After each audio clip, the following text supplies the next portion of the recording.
Monday morning, tomorrow, at 6 a.m. I begin my journey to Kenya. I'm looking forward to it. I'm excited. I know I look excited, huh? I'll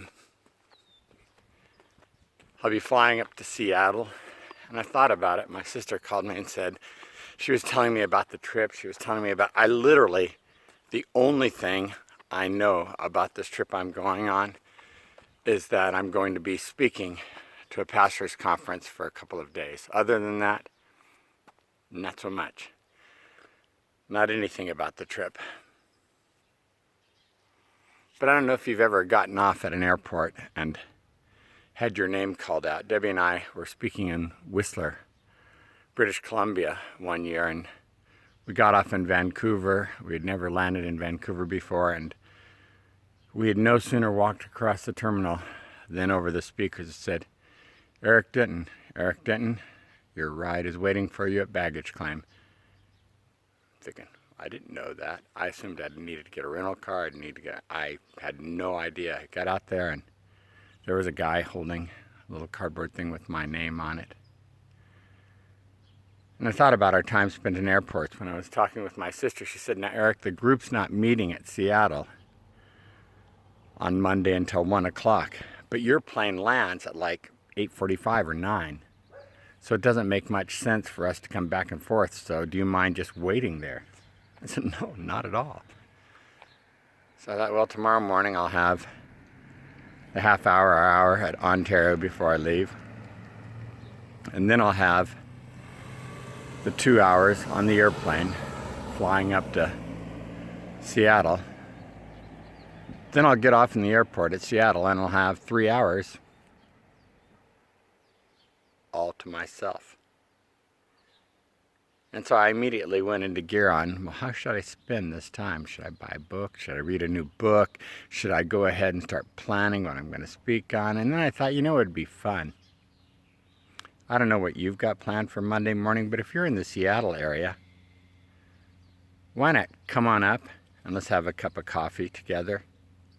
In fact, if you've got a whole bunch of Alaska Air miles, why not fly on up and let's have a cup of coffee together?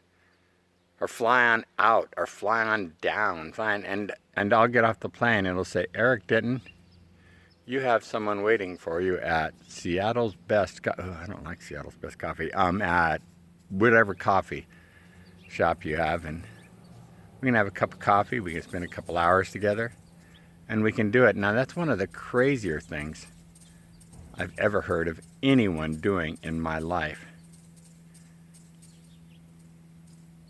But what's crazier than all of these people who have signed up and are spending thousands of dollars, who are taking time out of their life to go with Overlake Christian Church, to learn about rescuing street children, to learn about saving children who have been abandoned by their own families in a nation that's 12,000 miles away from them,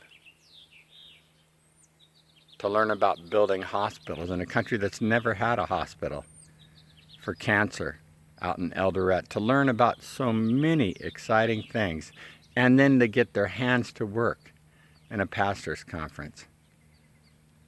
My nephew's speaking, my nephew Derek, at one of the pastor's conferences. When I was his age, I failed public speaking, literally. I was the worst at it. I couldn't go for 3 minutes.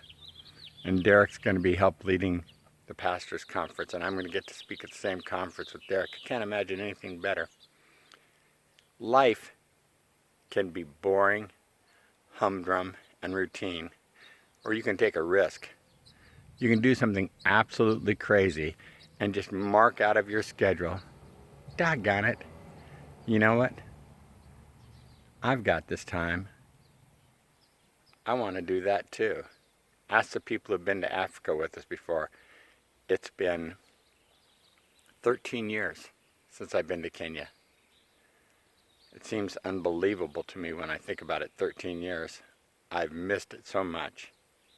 I'm looking forward to stepping off the plane in Nairobi, the smells, the sounds. I'm looking forward to seeing old friends. I'm looking forward to the warm embrace of home in Kenya, of the meals, of the joy. I'm looking forward to sharing the story with you. And I've got 3 hours wide open tomorrow morning at the airport in Seattle.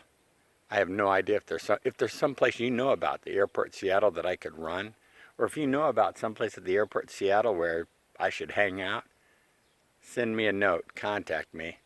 I would love to know all about it. And if I'm not able to successfully upload these videos, because while I was running just now, I literally thought to myself, maybe I should just leave my phone and my computer at home and do this whole trek just sans technology. And I thought, yeah, probably not. But something beautiful in it just sounded incredible to me in the moment. Whatever it is that you're doing, don't be afraid to take a risk.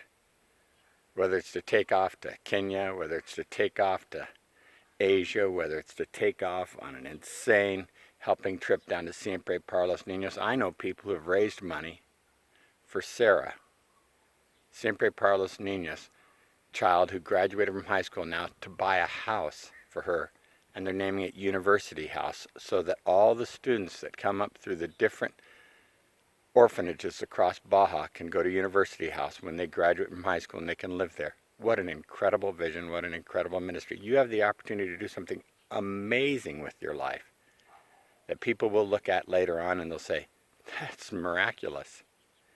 Don't let your life be boring or humdrum. Go out, be the miracle with your life today. And I so look forward to seeing you, maybe in the airport at Seattle tomorrow. God bless you. Have an absolutely fantastic day. I'm going to church.